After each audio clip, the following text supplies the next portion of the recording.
Pod Castelo, a voz do direito. Entrevistas especiais sobre direitos individuais e coletivos, os crimes mais comuns que afetam a população. Como podemos exigir os nossos direitos para uma sociedade mais humana, justa e igualitária? A apresentação, doutora Cristiane Quirino, advogada e especialista em direito bancário e do consumidor. Realização Castelo Connection e Portal Castelo. Sejam todos bem-vindos, estamos em mais um episódio do nosso Pod Castelo, a voz do direito. E hoje nós temos um tema que está aí em alta, o que tem acontecido com envolvimento de guardas compartilhadas, envolvimento de valores vultuosos a nível de herança. Então hoje eu trouxe duas pessoas ilustres e especialistas nessa área para tirar dúvidas de você que está aí de casa nos assistindo. Estamos com o advogado Dr. Vitor Amudi e estamos também com o defensor público Dr. Marcelo Pinheiro. Doutor Vitor, fale um pouco do senhor e desse currículo extenso que eu já vi aqui que o senhor tem. A gente trabalha especialmente com o direito empresarial e teve uma busca por uma especialização um pouco mais específica na proteção patrimonial e sucessória, né? Então a gente está ali tentando proteger o patrimônio antes do fatídico dia do falecimento de algum parente e tratar também da parte sucessória, ou seja, do legado que essa pessoa vai deixar, evitando assim o máximo possível das brigas familiares que acontecem. Imagino. E o doutor Marcelo, o que o senhor pode falar um pouquinho desse trabalho tão extenso da Defensoria Pública, doutor? Boa tarde, Cristiane. Boa tarde, doutor Vitor. Boa tarde. Primeiro, agradecer pelo convite, é um prazer estar aqui. E sou defensor público do Estado do Amazonas, atuando numa Defensoria de Atendimento Inicial Cível e atualmente também como coordenador do Núcleo de Promoção e Proteção dos Direitos da Pessoa Idosa. Já estive numa Defensoria de Família e, sem sombra de dúvidas, juntando essa visão da advocacia trazida aqui pelo Dr. Vitor, né, as perguntas que você e o nosso bate-bola aqui com um pouco da Defensoria, eu tenho certeza que esse podcast vai ser bem interessante e bem informativo para todo mundo que estiver ouvindo e nos vendo também. Que maravilha! Porque hoje, né, surgiu esse tema em decorrência desse fato que veio ocorrendo com a família da falecida Marília Mendonça, né? Uma cantora aí que até hoje, mesmo após o seu falecimento, ela faz um grande sucesso, deixou aí uma herança vultuosa que está envolvido num processo judicial, que se deu aí a guarda do filho provisoriamente ao genitor, né, o pai da criança.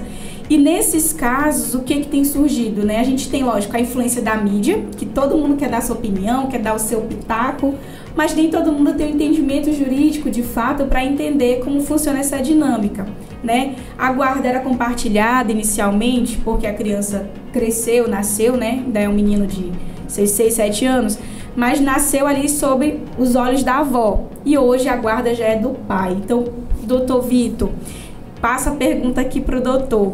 Nesses casos em que, por exemplo, a avó, ela perdeu a guarda do filho, do neto, provisoriamente, como fica a questão, no outro caso, se ela administrava os recursos, administrava a herança, então quem vai passar a cuidar, quem vai passar a administrar? Bem, na questão, como era uma guarda compartilhada, os dois donos da guarda, né, os dois participantes, tanto a avó quanto o pai, eles deveriam juntamente decidir por questões administrativas, até a questão de onde vai estudar, qual o plano de saúde, como vai ser gasto, onde vai morar, essas coisas todas.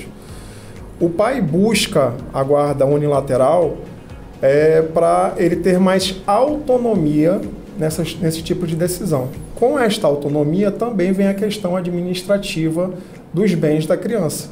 Por quê? Se não me engano, ele é o único herdeiro da Marília Mendonça, um patrimônio cultural muito extenso, porque a gente não está falando só de bens que ela construiu, mas também um patrimônio intelectual, mediante as letras que ela tem, que vai ficar sobre função dela, se eu não me engano, são 40 anos, que a questão de direitos autorais são vigentes no Brasil, depois disso vira-se público, né? Então é uma criança que não vai se preocupar com dinheiro por muito tempo. Porém, se mal administrado, se delapidado por algum parente indevidamente, pode ser que ele não veja esse dinheiro e não usufrua desse dinheiro todo. E tem mais uma questão. A dilapidação desse patrimônio, ela gera alguma espécie de punição, alguma indenização? Por um exemplo, a gente está lidando de um caso em que a avó já leilou o violão, já fez alguns eventos já para fazer leilões de outros bens da Marília Mendonça. Então, nesse caso, se for comprovado que ela usufruiu de uma forma indevida, ela é penalizada por isso? Ela deve restituir todo o valor, né? A questão real da administração dos bens é para o bem-estar do tutelado. No caso da criança, ela tem que demonstrar que o dinheiro que estava em mãos, o dinheiro líquido, né, que a gente fala que ela pode administrar, não estava cabendo para a questão de manutenção do bem-estar de como aquela criança já vivia. Porque a gente sabe que tem questões sociais aí, que você, eu estudo no colégio X, no colégio Y, isso aí vai influenciando na economia de cada família. O problema todo é a comprovação de má-fé. E eu, se não me engano, acredito que a tentativa bem-sucedida do pai em ter a guarda unilateral foi justamente por conta dessa comprovação de má-fé da avó. Entendi. E aí a gente fala da questão da guarda, né? A gente está lidando com avós, nós temos aí, culturalmente falando, uma grande quantidade de avós que criam seus netos, né? Eu fui criada pelos meus avós, mas porque a minha mãe saiu do interior do Amazonas, eu era muito pequenininha para vir trabalhar, então ela me deixou sob a responsabilidade deles até meus 8 anos de idade. Mas assim, nunca houve essa questão da regulamentação da guarda, até porque a minha mãe custeava com tudo. Minha alimentação, vestimenta, festas de aniversário, tudo. Por isso que ela veio para Manaus para trabalhar. Mas hoje, numa situação principalmente voltada para a Defensoria Pública, existe essa busca muito grande por regularizar a guarda de netos, ou por não ter convívio com os genitores, ou porque cria desde pequeno, e aí tem algumas burocracias escolares, por exemplo, que precisa de um representante legal. Como é que a gente funciona hoje voltado para a Defensoria nesse sentido? Sim, Cristiane, a pergunta é interessante, e sim, existe uma demanda muito grande, né, de guarda na Defensoria Pública. E o que a gente percebe por questões, como você acabou de falar, talvez questões culturais, que marcam um pouco mais o nosso interior do estado, questões também econômicas, principalmente o arroxo econômico que a gente vive, a dificuldade que essas novas gerações também vêm enfrentando para suas devidas manutenções, a gente vê uma coisa muito comum acontecer, e já vem de um certo tempo, que são avós que acabam exercendo a figura dos pais, né? E então sempre há uma necessidade, porque nem todos os pais e mães que falam, me refiro, os responsáveis, têm essa consciência, por exemplo, como você disse do seu caso, de pagar pelas coisas, simplesmente abandonam a criança e deixam lá ao léu. Então é muito interessante e até recomendável que se procure, caso você tenha uma renda de até 3 salários mínimos e não consiga contratar um advogado, que você procure a Defensoria Pública para regulamentar. Por quê?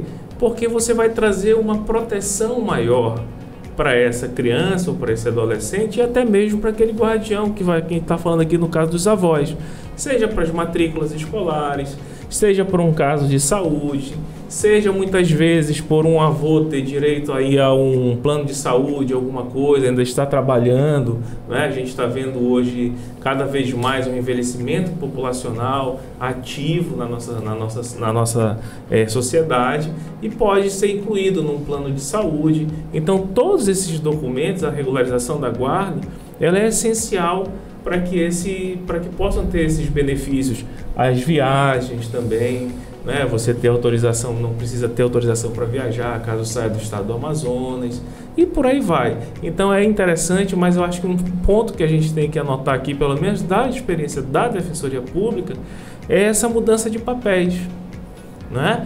A família desde 88, que a gente conceitua como família, vem mudando de forma radical. Né? Mudando de forma rápida e nada mais do que uma adequação ao tempo presente, à cultura atual, né? Um modo de viver. E a gente vê que realmente esses avós vêm assumindo, em muitos casos, esse poder familiar, né? A guarda eles exercem de fato mesmo, porque seja por inexperiência de alguns jovens que se tornam pais ainda muito novos, ainda na adolescência, seja por irresponsabilidade também, mas enfim, a verdade é que eles estão presentes. Ontem mesmo assistindo a um jornal, doutor Vitor, vi que as pessoas idosas no Brasil, elas são responsáveis por mais de 60% da manutenção das famílias. Justamente. E é o que a gente vê muitas vezes. A composição financeira familiar mudou completamente, né? E, na verdade, se estendeu, porque você tinha aquela questão de meu filho está formado, ele adentrou, fez um concurso público, abriu ali o comércio dele, já está trabalhando, acabou minha responsabilidade. Hoje não. Hoje a composição financeira vai buscando um pouquinho de cada um, vai juntando aquele famoso, cada grão ali vai enchendo o papo da galinha, todo mundo vai dividindo o pão.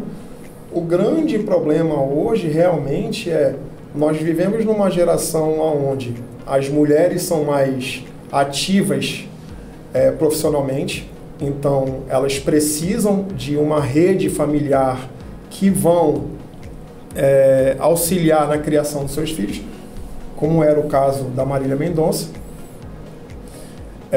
Os relacionamentos não são tão mais duradouros assim, como era o caso da Marília Mendonça. Ali foi um namoro que acabou engravidando, mas não chegaram a se casar. E aí você vê uma criança crescendo nesse meio confuso, né? A família da minha mãe, a família do meu pai, a terceira família, e assim você vai indo. Como a gente estava conversando antecipadamente, o grande negócio disso é o bem-estar da criança. É o bem-estar de quem está sendo tutelado, o incapaz ali, entre aspas. Mas, como o doutor bem disse, a tutela para os avós, como você também tinha perguntado, influencia não só nos benefícios e nas obrigações, mas a criança vai ter mais segurança, porque às vezes o avô tem a questão do plano de saúde. Hoje eu estava na Receita Federal na parte da manhã defendendo um cliente meu, e aí eu vi uma senhora que ela comandava a família e tinha dependência do pai, tinha dependência de um filho que tinha um problema mental, tinha dependência de um neto, ela que era o arrimo de família. E aí ela tem essa questão também desse benefício de você ter uma diminuição tributária, né? Porque você também tem que pensar nisso. Quanto mais dinheiro você conseguir juntar, melhor. Mas não é só isso. É o amor, é o lazer, é a educação familiar. Hoje a gente vê muita gente pensando em educação só, joga no colégio e que se dane. Você não tem aquela hierarquia familiar de todo mundo almoçar na mesa, que as famílias antigas tinham, aquele respeito de pedir a benção dos avós. Isso não existe mais, é complicado. E ainda tem a questão da saúde, né?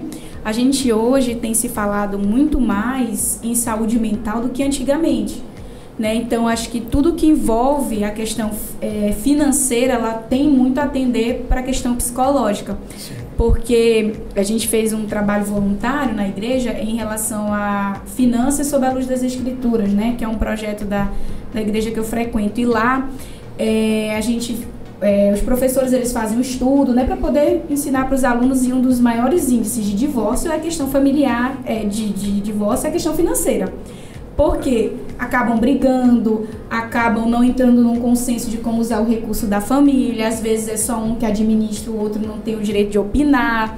Então é uma soma aí de fatores quando envolve esse problema familiar, porque a gente tende a entender que o custo que a gente vai ter, por exemplo, o doutor mencionou a educação, moradia, enfim, vários outros, mas a gente tem a saúde também, principalmente pós-pandemia, né? Que todo mundo ficou complicadíssimo isso.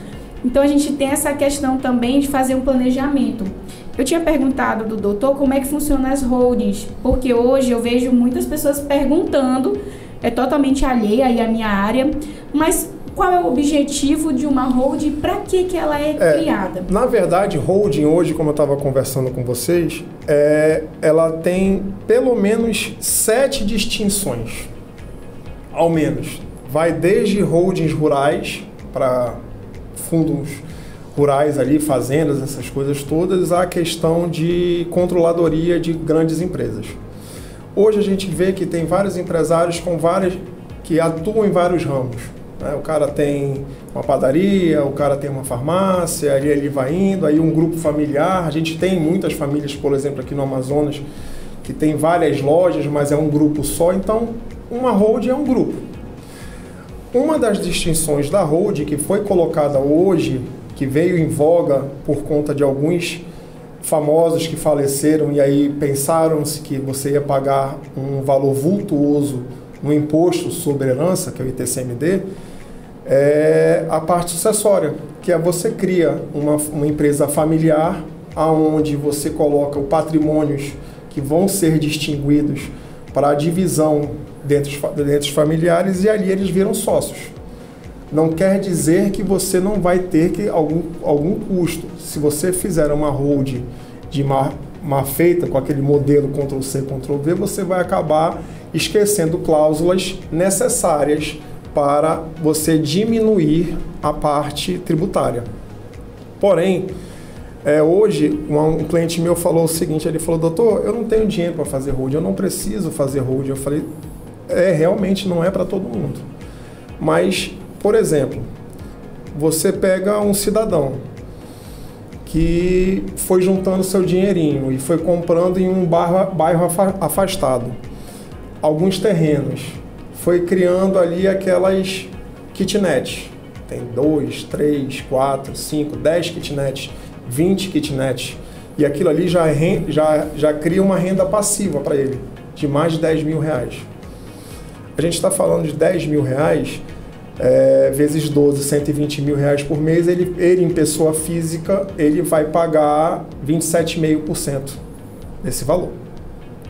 A holding patrimonial, neste caso, antecedendo a parte sucessória, ele vai ter uma diminuição na questão tributária, porque a gente vai colocar o KNAI imobiliário ali na função de aluguel, então ele vai pagar 16% no máximo. É uma diminuição de mais de 10% no valor de imposto. Aí você já tem um ganho na holding.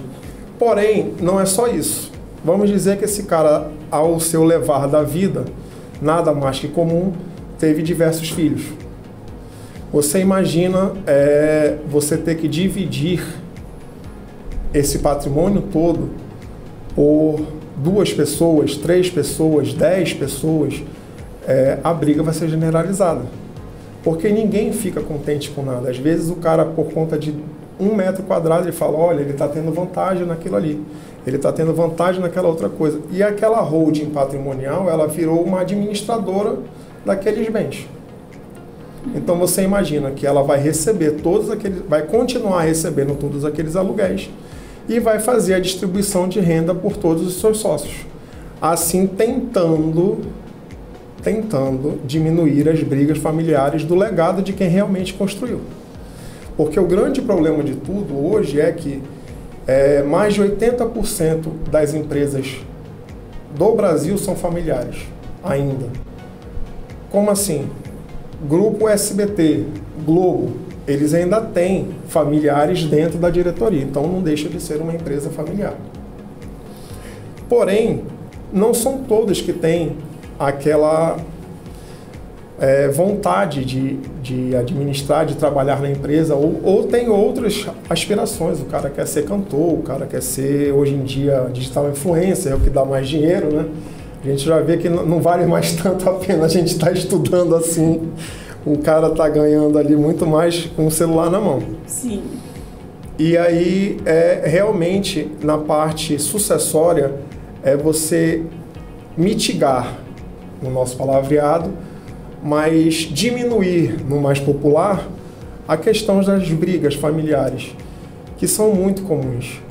Principalmente, como a gente estava conversando, você vai conhecer a sua esposa na hora do divórcio, você conhece o seu sócio na hora que você termina a empresa e você vai conhecer o seu irmão na hora de um inventário.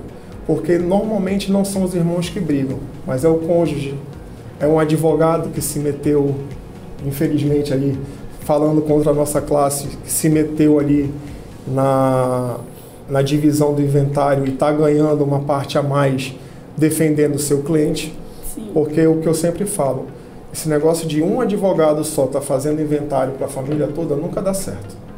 É melhor cada cliente ter seu advogado para ter a sua defesa bem feita e assim tentar, porque a gente fica mais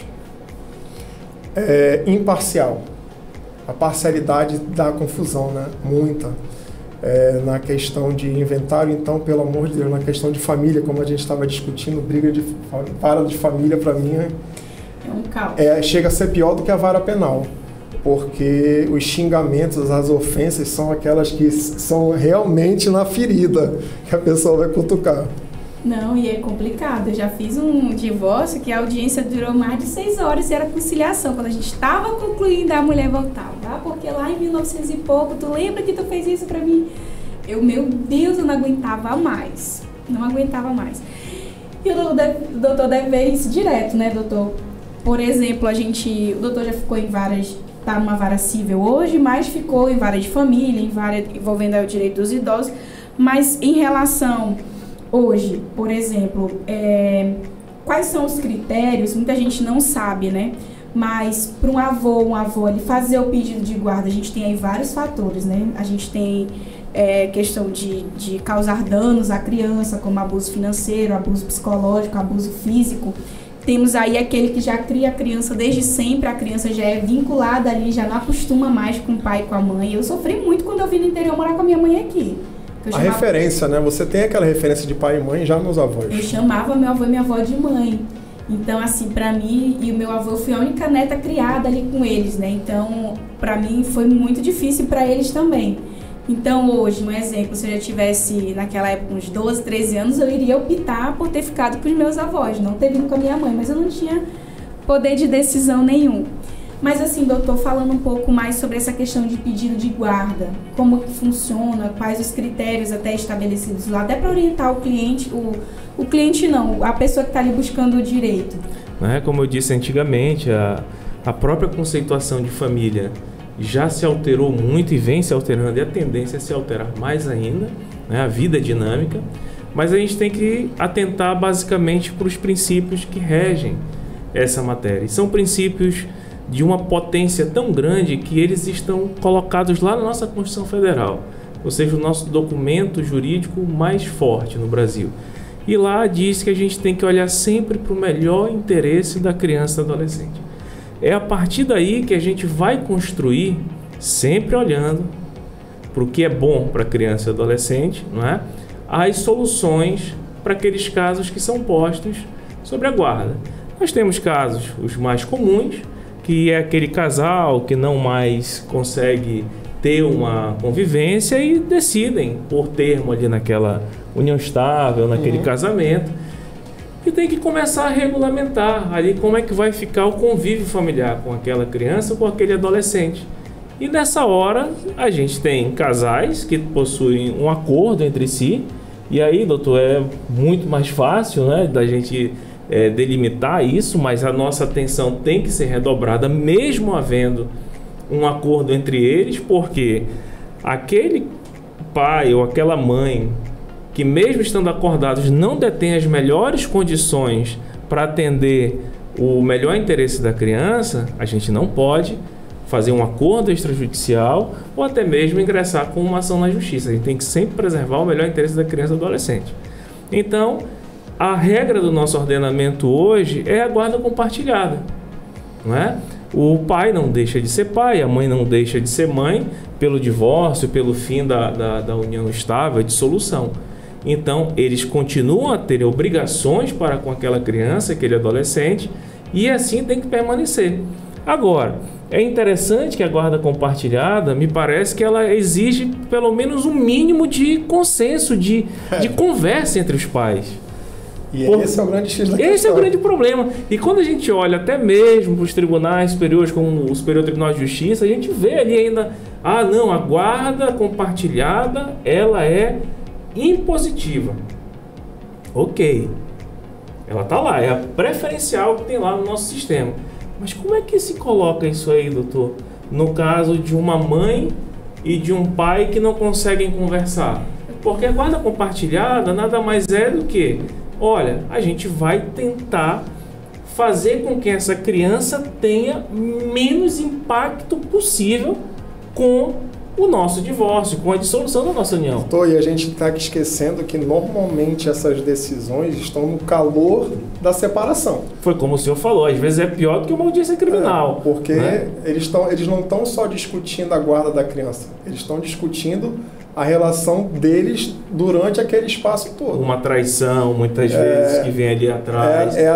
Até mais comum a questão de, por exemplo, um relacionamento de uma noite nada mais e acabou tendo uma vida ali criada, tudo bem, já é mais calmo, tal, um relacionamento curto, mas quando advém já de um relacionamento de anos e vem aí não só a guarda, mas a separação em si, é complicadíssimo. Exato. E aí entra num aspecto que é um aspecto que se faz presente aí tanto na Defensoria Pública como na atividade da advocacia, que a gente vai ter que falar dentro dessa guarda, mesmo sendo compartilhada, a gente vai ter que falar sobre a pensão. Porque muitos que procuram lá falam bem assim, mas a guarda é compartilhada, então eu não preciso pagar pensão. Precisa sim, porque aí a pensão já é um outro caso.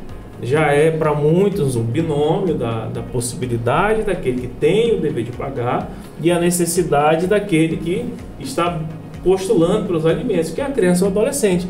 Então aí tem que saber quem tem as melhores condições, nesse caso específico, financeira, né? Se é o pai, se é a mãe, para justamente entrar nas proporções devidas. Aliás, também tem que se lembrar que o pai e a própria mãe também têm que continuar as suas respectivas vidas.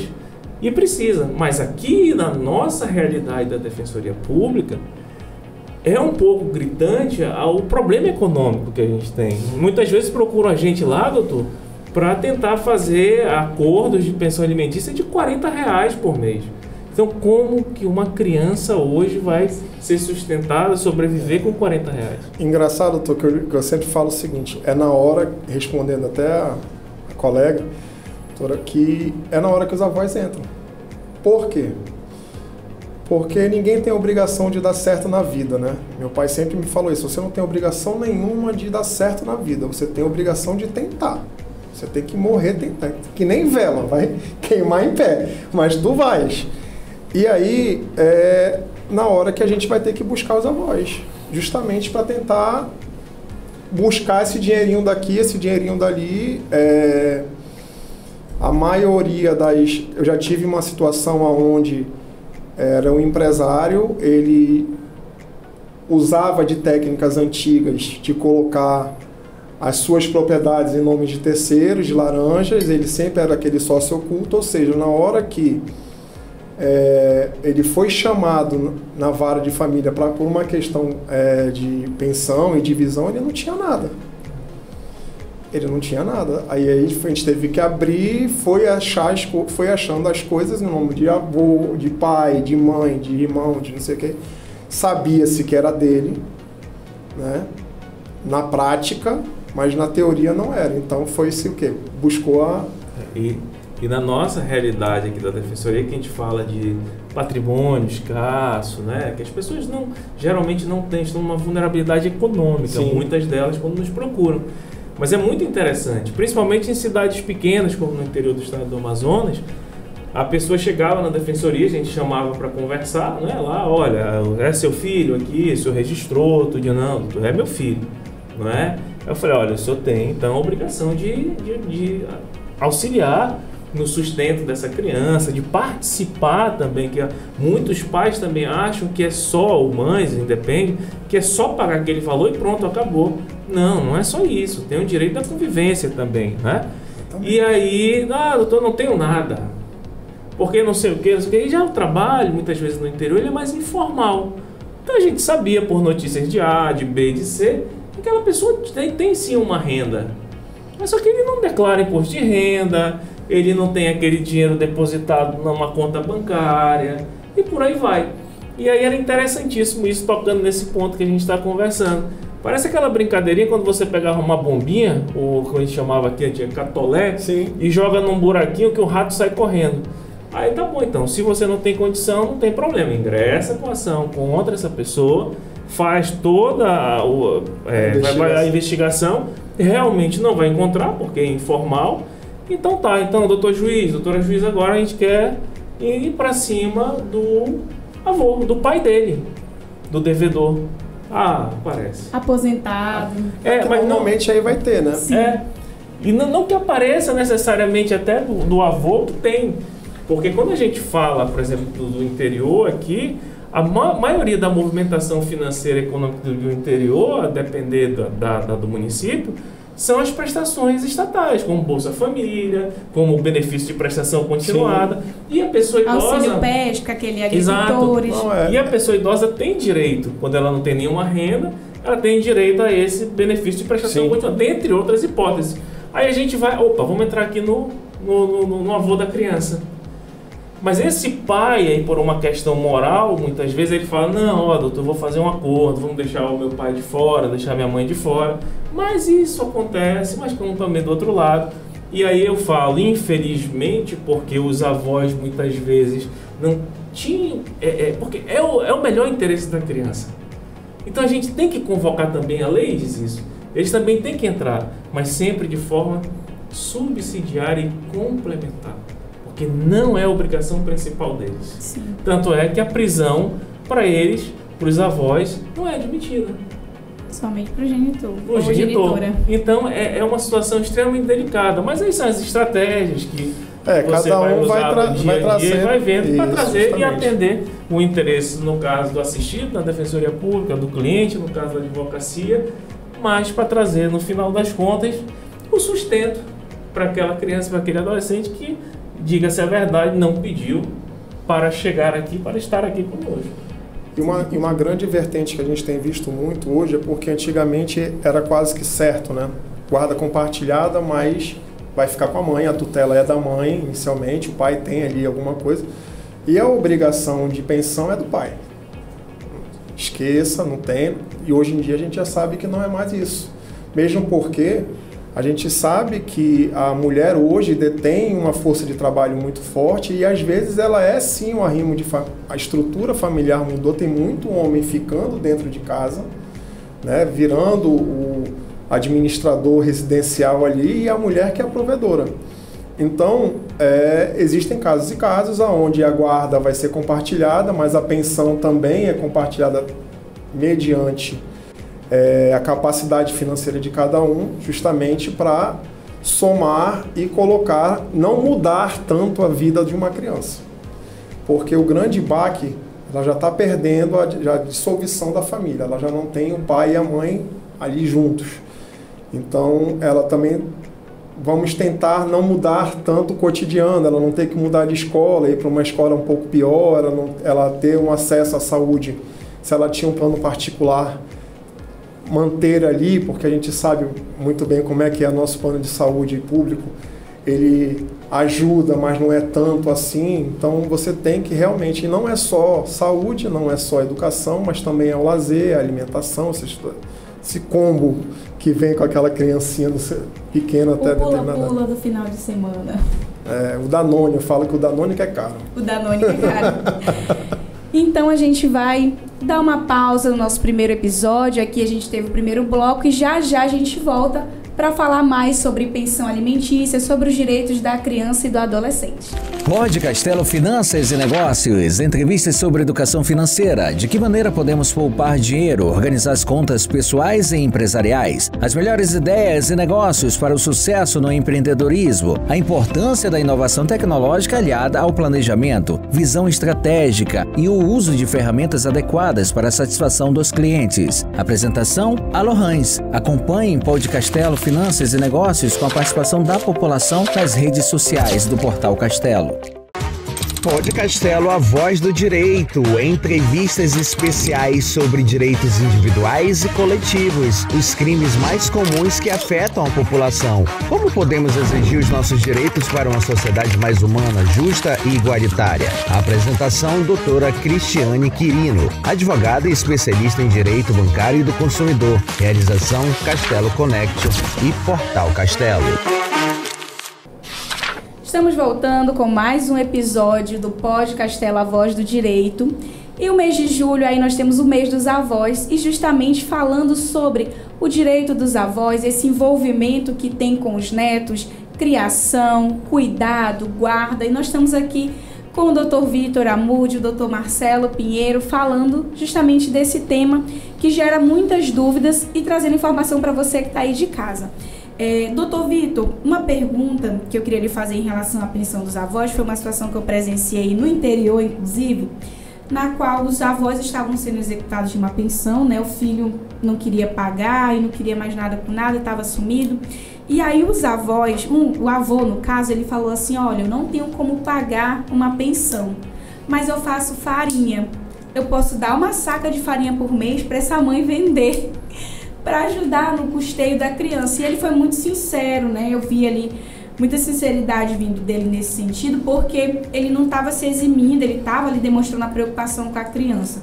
Mas juridicamente falando, existe essas compensações, olha, eu não tenho como dar tal recurso, ou percentual, ou X valor, mas eu posso custear de X forma.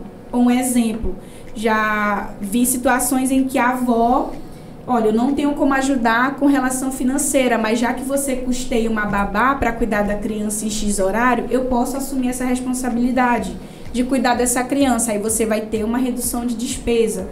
Hoje em dia é permitido esse tipo de acordo em caso de melhoria, de benefício para a criança? Cristiane, porque a gente faz uma confusão muito grande, porque quando a gente fala pensão, alimentos, a gente relaciona isso muito com dinheiro. E é óbvio que o dinheiro é um fator essencial, sim, mas os alimentos não se resumem apenas a dinheiro. Os alimentos, eles podem se resumir, eles são, né, em essência, o sustento. E o sustento é o quê? É roupa, é alimentação, é eventualmente o direito à educação e por aí vai. Então, quando você olha a forma de fazer a composição dessa pensão, desses alimentos, é claro que o juiz vai ter à disposição ali dele, né, um leque de opções, sempre olhando para aquela coisa, para aquele binômio que eu falei. A necessidade da criança e do adolescente, certo? E as possibilidades daqueles que devem a pensão. Então, olha só, eu não tenho sustento, eu não tenho renda fixa, eu não sou servidor público, eu trabalho ali fazendo farinha de forma artesanal quando eu tive em Atalaia do Norte, por exemplo. Aquele momento era o terceiro pior IDH do Brasil. Então, de todos os municípios no Brasil, era o terceiro pior índice de desenvolvimento humano no Brasil, era lá. Então, a renda é muito informal. Então, ele fala bem, olha, doutor, mas eu tenho aqui a plantação de mamão. Eu posso fornecer, por exemplo, os alimentos mesmo, a comida para o meu filho ou para o meu neto, que seja. Então, a gente vai tentando fazer essas composições. Agora, evidentemente que em algum momento a criança vai necessitar, sim, também do dinheiro, né? E aí a gente pode dar uma parte em roupa, em vestuário, né? Na alimentação, se comprometer com um rancho, pode ter uma facilidade por trabalhar no supermercado, ter um desconto, o que seja, o que for. E pode dar isso, mas também tem sempre que haver, ou necessariamente não, mas é melhor que se tenha também a possibilidade de se entregar também uma parte em dinheiro. Eu falo assim, é necessário, por quê? Porque a gente trabalha na defensoria com casos de pobreza extrema. Então, muitas vezes não tem condição mesmo, não tem condição. Nem aquela pessoa que deve os alimentos tem condição de sustentar. Ela está, por exemplo, em situação de rua. E o que a gente vai fazer? Né? Já a realidade, acredito que do doutor na advocacia seja diferente. A verdade, doutor, é que assim, a gente acaba atuando e pegando diversas situações complicadas, porque quando a gente, como a gente estava conversando, a questão da pensão alimentícia para a criança, ela é complicada, muito mais complicada quando vem junto com a separação. Quando a separação já está solidificada, a gente já está discutindo, reformulando a pensão ou qualquer coisa do gênero, fica mais fácil. Porém, hoje a gente vê muitos casos também de maus tratos, né? o pai que casou novamente ou a mãe que casou novamente. Existe hoje estudos onde o padrasto é o maior índice de estupro de crianças, de vulnerável, está no convívio dela, então é algum parente que está ali dentro da casa da criança, que está maltratando, está fazendo mal para aquela criança. Então existe tudo isso que a gente tem que estudar. A questão real da questão de composição de pensão alimentícia, hoje, como a gente estava conversando, vai muito de quem pode mais. Às vezes, por exemplo, vamos citar aqui um caso bem concreto e que acabou de acontecer. A Ana Hickman. Ela era a provedora maior e o ex-marido era o administrador da empresa. Na hora que eles separam, ela deve uma pensão a ele, justamente por conta da administração, do valor da empresa. Ela, se eu não me engano, era 14.500. E ele deveria pagar para o filho uma pensão de 4.500. Ele acabou indo preso porque ela depositou de forma numa conta negativa, o banco absorveu o dinheiro, ele não teve como pagar, ela entrou com a ação e ele... Opa, calma aí. Então ficou aquela situação ruim, chata. São técnicas e técnicas de cada um querendo alfinetar ali o lado contrário. Eu sempre acho assim, como o doutor falou, é sempre o bem-estar da criança. É sempre o bem-estar do próximo. Na questão sucessória, basicamente, os herdeiros diretos, quando existem os filhos, eles têm que ser mais protegidos do que até propriamente o cônjuge. Hoje, a divisão não é por igual, né? Quando você vai criar uma união, mesmo que não seja uma união civil, você esteja ali numa união estável apenas, ela vai ser equiparada a uma união parcial de bens, e aí a sua cônjuge vai levar 50% de todo o patrimônio que você deixou. É aí que entra a questão das holdings, para você conseguir colocar o dinheiro na mão de quem é. Porque também existe a questão, por exemplo, que eu tive um cliente me perguntando: doutor, eu posso deserdar um filho meu? Existe essa possibilidade? Eu falei, existe. É só ele ter ido contra a sua honra, porque existe muita. Ou então ter ele agredido fisicamente. Então essas questões tiram a pessoa da parte da herança, porque o que eu mais vejo hoje na questão patrimonial são pessoas querendo adquirir herança de pessoa viva. E eu falo, você não tem autonomia sobre esse dinheiro. Esse dinheiro tem dono e ele está vivo. Principalmente hoje, como eu estava querendo falar, em questão de idosos com debilidade mental. Que um dos filhos vai, e aí ele vai ter que ter um curador, né, um que vai tomar a tutela da pessoa, mas nem sempre aquela pessoa é a que está querendo absorver o dinheiro. É alguém que não toma conta da coisa. Como a gente estava conversando, como a gente teve um caso aqui em Manaus, que eu pensei que eu não ia ver também, aquele cidadão que era usuário de droga, com o pai na cadeira de rodas ali no centro, tentando fazer aquele golpe que foi feito lá para o sul, sudeste, eu não sei, de pegar um empréstimo. Então, sim, estamos vivendo uma sociedade doente, ávida por dinheiro, porque o dinheiro não está fácil. E cada vez mais a gente se preocupa menos com o bem-estar do próximo. E também tem uma parte, eu acho, doutor Vitor aqui, fala um pouco do tempo, porque já era um tempo, já era um mito, são alguns mitos do direito. Já era um mito quando eu estava na faculdade. E eu me formei em 2004. Fiquei 9 anos na advocacia e 12 agora na defensoria. Que eram dois mitos para mim, são bem comuns até hoje. E independe de corte de classe. Flagrante só pode ser dado, efetuado em 24 horas. Até 24 horas do cometimento do crime. Mito. A gente sabe que tem possibilidade, pode ocorrer uma semana após, enfim, por aí vai. E pra gente, nessa matéria, tem um outro mito que é muito forte, que é o tal do 30%. A pensão tem que ser fixada em 30%. Exatamente. É impressionante o quanto isso destrói possibilidades da gente fazer um acordo, às vezes. Porque o acordo, muitas das vezes, ele atende também ao melhor interesse da criança. Por quê? É uma forma rápida daquelas pessoas escreverem a decisão que elas querem para a vida delas, preservando os interesses daquela criança. E aí chega lá e fala, não faço. Eu só faço se for 30%. E a gente vê casos famosos, como jogadores de futebol, e chega lá, eu quero 30%. Aí tem um professor conhecido, de família, Rolfo Madaleno, acredito, não recordo agora, que ele fala bem assim, olha, ser pai ou ser mãe não é ser segurador de ninguém, não. Então imagina só, possibilidade e necessidade. Quais são as necessidades de um filho de um jogador de futebol? Um exemplo. Claro que ele vai ter uma vida mais confortável. Mas vamos colocar aí 50 mil reais por mês. Mas imagina 30% dos rendimentos de um Neymar. Vai ultrapassar e muito esse valor de 50 mil. Mas a possibilidade do pai é muito maior. Mas a necessidade é aquela? Não é. Então, 30% é ilusório.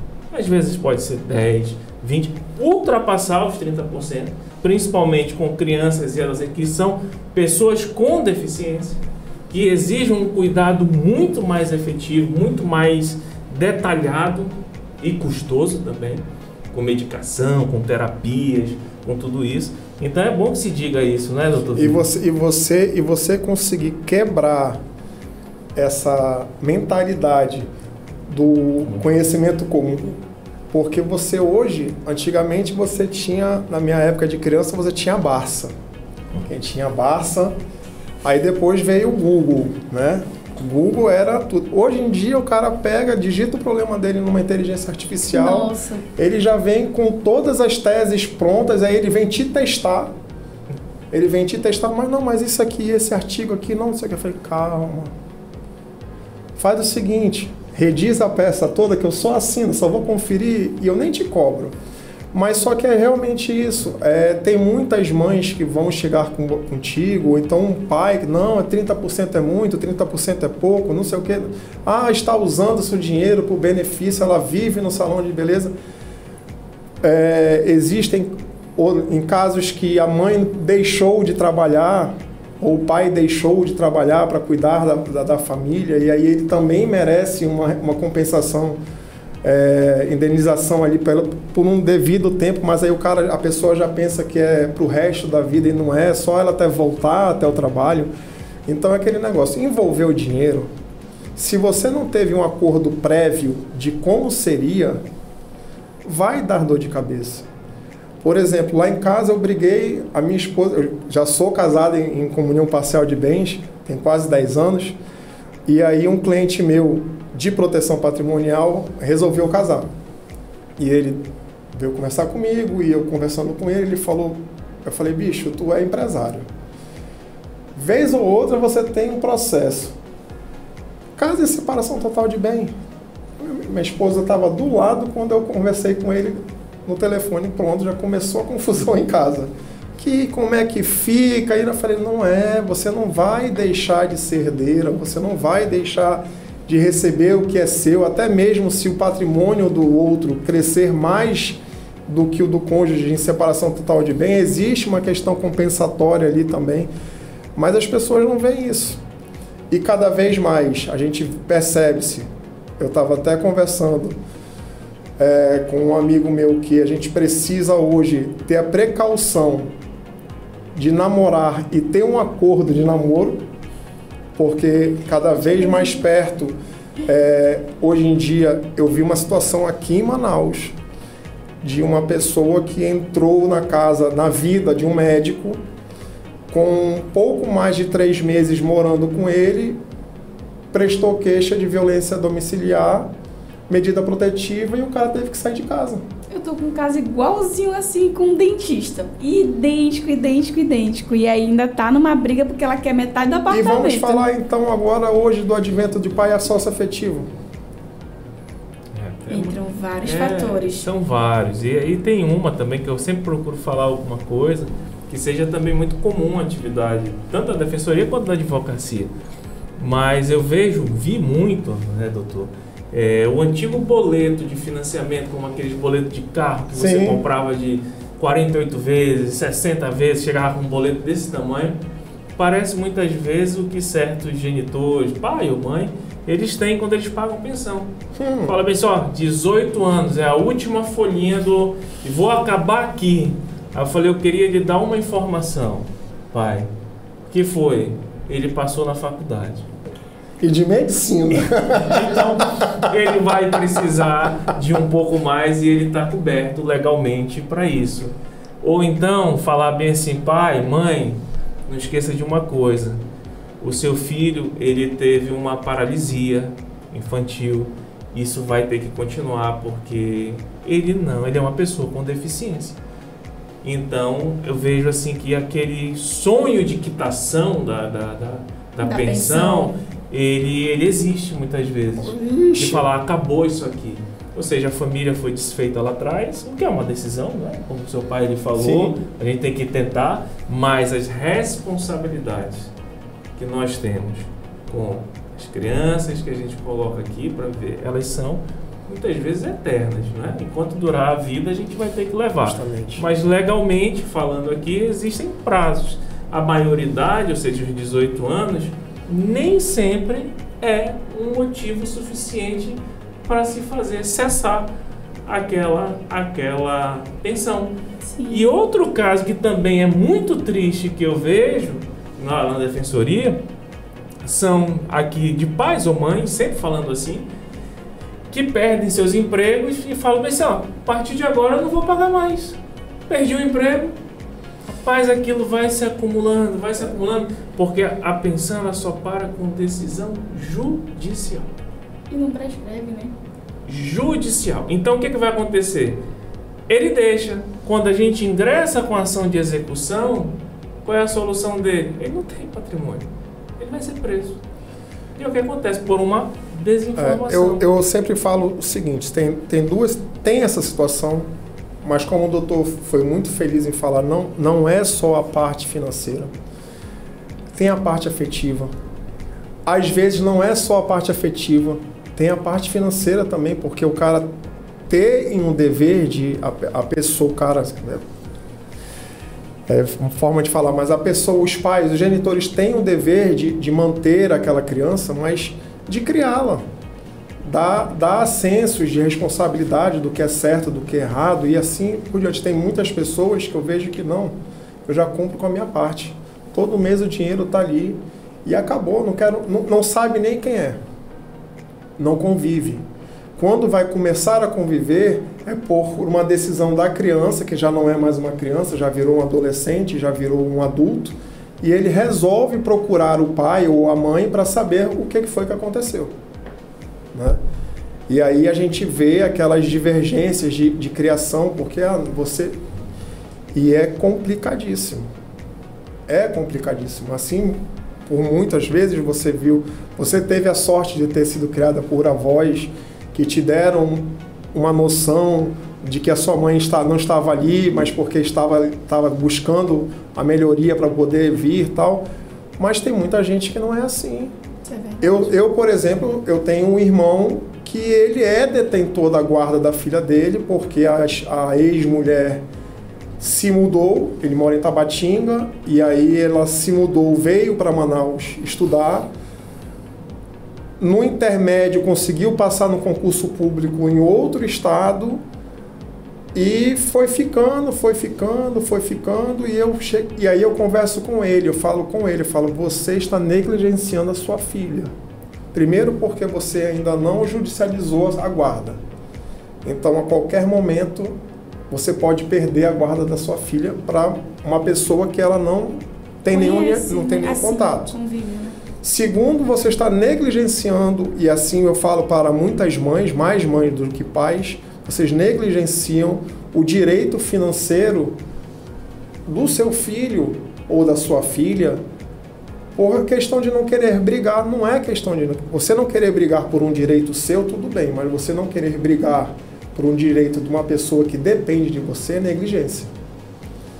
Que seja R$40, que seja R$50, que seja... indiferente o valor, mas se não te faz falta, deposita numa conta. Sim. Faz uma previdência privada de R$50 por mês, até os 18 anos ela já está com dinheiro bom ali, Mas nós não temos essa cultura financeira, seja, é outro assunto. Mas eu vejo muita questão da negligência familiar.